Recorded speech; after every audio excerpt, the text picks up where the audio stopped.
I believe in everything, and I believe in nothing. That's how I keep my mind open.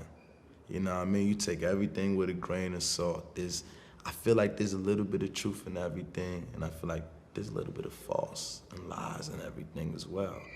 Bro, you can ask me as many questions as you want. You know I love y'all. I'm Joey Badass, and you watching MONTREALITY. Stay tuned.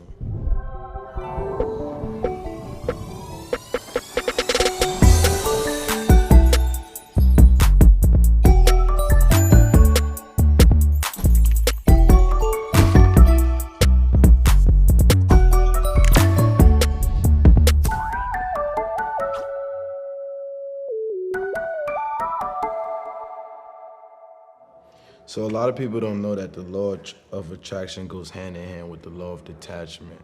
You know what I'm saying? People think like, oh, okay, like, I just gotta think about it, it's gonna come to me. But in all reality, you gotta let go of that thought into the universe for it to come back to you.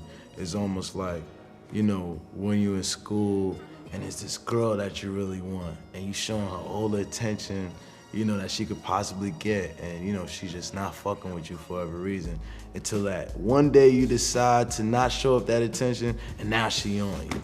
You know what I mean? You apply that to a lot of areas in life, and that's how it operates. The law of attraction is the law of detachment. I'm not afraid. If I was afraid, you'd have never heard me speak about these things, but hell yeah, I'm a threat to the government. Like, sometimes I like to act like I'm not, but I'm for sure 100%. I'm a 22 young black male who's very aware and enlightened of his surroundings and what's going on in this country. And not only am I aware, but I'm sharing it with my fans. And to be honest, most of my fans is 75% white, which is like 75% of solving the situation, because what it really is a lot of white people is not educated on what's going on. So the fact that I could be a voice to educate them, oh yeah, I'm a big threat. You know what I mean? But I'm not scared. This is what I was put on the earth for. This is not even my first life. So, shit. You end this one short, I'm gonna be right back, nigga. Yeah, I already know. And you end this one short, nigga, my shit gonna be way greater than it is now. Like, shit, I'm gonna get my roses then for sure. God forbid. But if I pass away, nigga, I wanna put all my shit out myself. I'm gonna try to feed y'all as much as I can while I'm here. My favorite anime is gotta be like between, Pokemon is a classic anime, Dragon Ball Z is a classic anime. I gotta say my favorite anime that I actually dived into is Full Metal Alchemist. Yeah. You know what? I really thought it was crazy the way the little bro died and his spirit took over that shiny suit.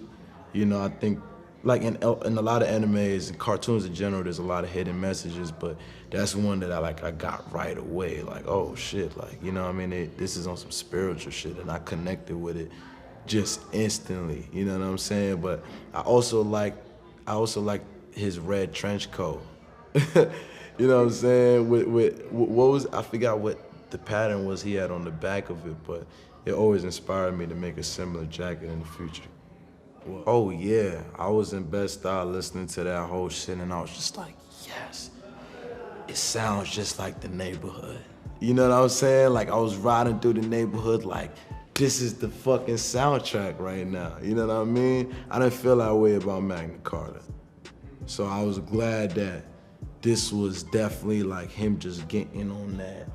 Fuck what everybody else is doing. I'm about to do this. Me and No ID going in on this. I'm about to talk my shit. And honestly, I feel like I was an inspiration to that album. Honestly, I know I was an inspiration to that album. There's nothing nobody could tell me. You know what I'm saying? I put certain pressure on these OGs in the rap game, they know what they gotta talk about now. Cause they got this young nigga Joey Badass coming out talking about this shit before they got the chance to talk about it. So now he on. But it is what it is. I love that album, it's great. I'm glad he spoke about everything he spoke on, and I'm glad I could be inspiration.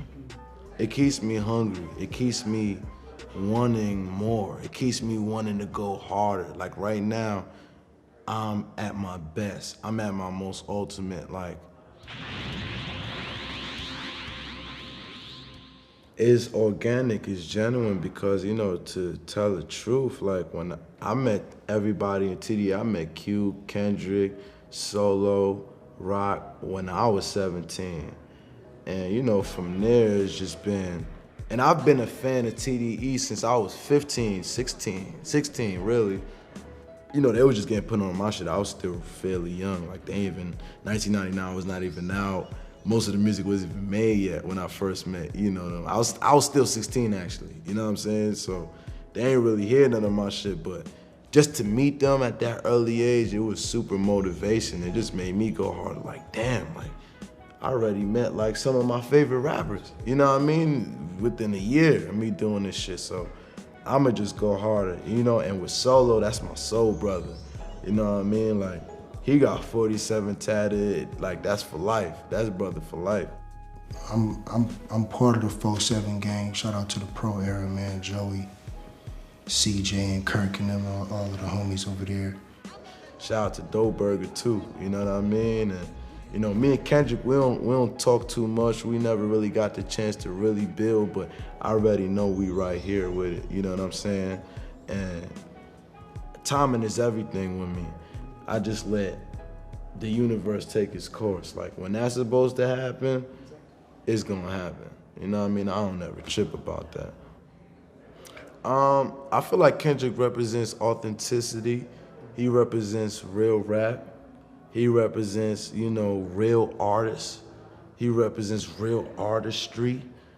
He represents poetry. You know what I mean? There's a long list of, you know, the great things that he represents, you know what I'm saying? And shit, I appreciate him for being here, you know what I mean? I appreciate him for being a part of this rap game, a part of hip hop history, because shit, you know what I mean? Before we had him, we was really in a critical condition, you know what I'm saying? But to me, it's just funny because, like I said, I've been a fan, I've been following since 15. So I'm like almost like one of those fans that's like fickle, like, now the whole world wanna get up on him and ride his wave. Like, y'all niggas is late. Like, now everybody's a Kendrick Lamar fan. Like, oh, wow. Like, y'all niggas is just bandwagoners, you know what I'm saying? But it's also different for me because, you know what I mean, now I'm one of the best rappers in the world myself. So it's like, it's competition, you know what I mean? Yeah. I gotta say To Pimp a Butterfly is definitely my #1. You know, just cause of course the message, but he introduced a musicianship. Like, he reintroduced a musicianship back to hip hop on a real major mainstream level that I think, you know, was really unique and really needed. So I definitely would rank that #1. I'd probably rank Good Kid, Mad City 2, Section 83, Damn 4. Yeah, that's just me though, you know what I'm saying? That's just me. I mean, you know, there's a fake balance. It's still an imbalance. But what I will say is what we need to do as a genre, as a whole, is we first need to appoint who are the officials. And you know, that could change every 5 years, you know what I'm saying, or 10 years, but we need to point who the officials are.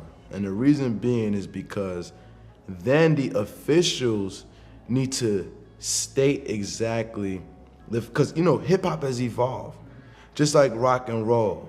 From rock and roll, there's heavy metal, there's soft rock, there's punk rock, there's many subgenres to that vast genre. Hip-hop has the same thing. Hip-hop is the new rock and roll. So there's many subgenres to hip-hop now. There's trap, whatever you want to call it, lyrical rap, conscious rap, whatever the fuck you want to call it, mumble rap, sing rap, auto-tune rap, R&B, all types of shit, you know what I mean, that derived from hip-hop. So after we appoint the officials, what they need to do is appropriately label the subgenres. And once we label the subgenres, we are able to restore that balance in the hip hop game. Because therefore nobody is getting left out.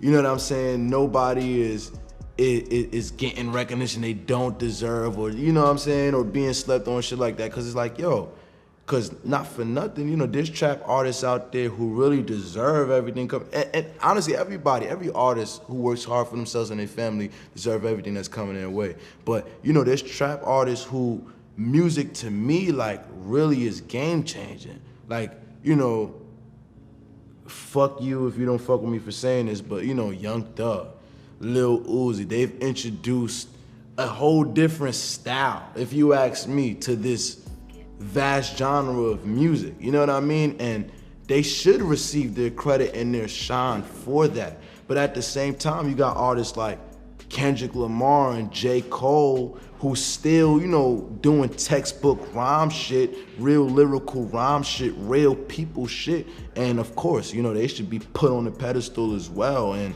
you know, shown the gratitude for that. But I think we will really maintain order and balance if we can really establish what those subgenres are. That way when the awards come up, there's nobody getting overshined or overshadowed. There's nobody who you feel like is getting that award and he didn't deserve it. You know what? Nah, cause he got best trap album. This dude got best lyrical album. This dude got best R&B album. This dude got best auto-tune rap. Fuck it. You know what I'm saying? We gotta establish what it is, cause the shit has evolved so much and it's gotten so old because, you know, the old model is hip hop, rap. It's like 10 years past that, over 10 years past that. We need is hip hop, which is the vast shit. You can't even call that a genre in itself anymore. It's rap, trap, lyrical rap, conscious. We gotta reestablish what that is. And then we can fully have a balance. You know what I'm saying? You know, I've thought about this shit for a long time.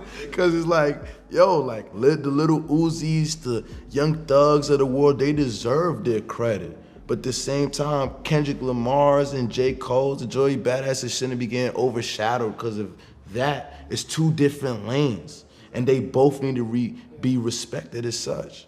Yo, BT, take that, all right? That's free ideas. So, wow, this is a question I've never been asked before. But the first time I did psychedelics was in 2012. And that was shrooms. And you know, the experience I had, super magical. Like it was supernatural. Like we took them at like 4 a.m. and we went to sleep. And literally it was me, CJ, Dirty, and Steez. And we were all in the same dream. And we woke up 3 hours later and we spoke about that dream, that we were all in. And yeah, that shit bust my head. And we only got 3 hours of sleep. We spoke about the dream, like, yo, like, damn, like, shit, we really speak about the same dream that we was in. Like, this is fucking crazy. You know, and then after that, we were in Whistler, Canada, by the way. We was in Whistler. So you already know that shit is in the mountains, fucking mad nature and shit around. So we were in the perfect place, to say the least. You know what I mean? And we pretty much just explored. I damn near broke my leg because I thought I was Superman. I jumped from like this high ass point. Steez became super psychic on that shit. He was like, Halim is looking for us right now. We turned, Halim was coming right to us, looking for us. Like, I'm like, wow, this shit is crazy. You know what I'm saying? But, you know, what I would say about psychedelics is like, it's not to be abused. Like, I've never abused them.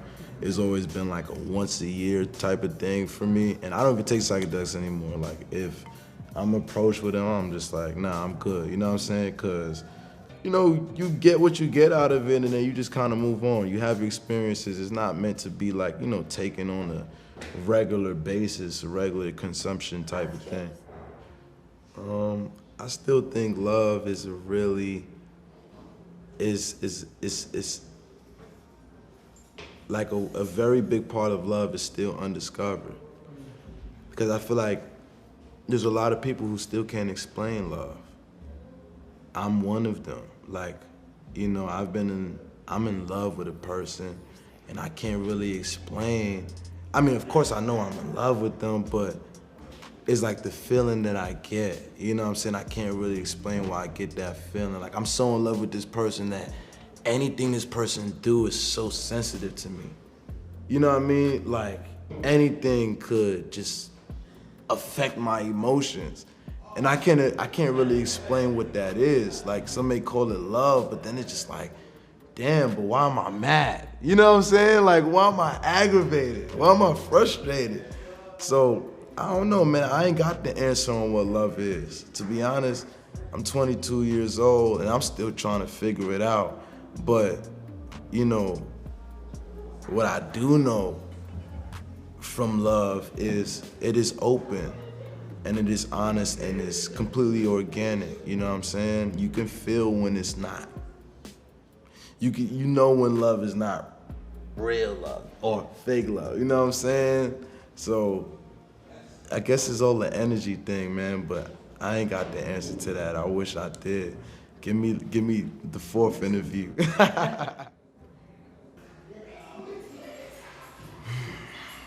You know, suicidal talk, that's a real tough one because in all honesty, the only person who could get you out of that thinking is yourself.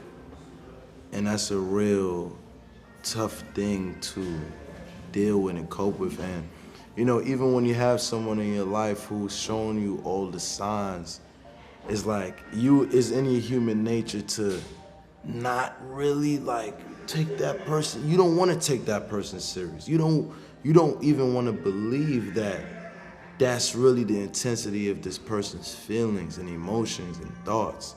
You know what I mean? So, like, what I can say to anybody out there feeling that is like, just try to talk to the people around you as much as you can and try to expose to them the way that you feel and, you know, in hopes that their eyes are open enough to see it and, you know, help you through it. But the truth is, the only person who could really help you through it is yourself. So everybody gotta find that inner strength, you know what I mean? And shit, I've been there. I've had suicidal thoughts and shit, I couldn't even take myself serious. Like, I don't think I got the courage to do that to myself, you know what I mean? As low as I've been, like, I don't feel like I've ever, like, you know what I mean? I don't feel like I've ever really had the courage to really take it there. And, you know, at the end of the day, it was really just all on me to get myself out that position. It's like, when you're that low, it's like you don't even really want nobody to know, you know what I'm saying? When you want to be gone, you just want to be gone. You don't want to talk to nobody about it. You don't want to hear nobody out. You just want to go, you know what I'm saying? So it's really about connecting to your inner self, staying close to God, knowing that everything in the universe, everywhere, the place that you at right now is where you're supposed to be, and knowing that everything happens for a reason, the good and bad, and you just gotta accept it. And most importantly, where you are now is just a reflection of your past thoughts, your past thinking. So if you want to change your future, you gotta change your thoughts now and then put them into action ultimately. But don't forget the law of detachment. It's Joey Badass, and I'm here with MONTREALITY. Peace. MONTREALITY Show.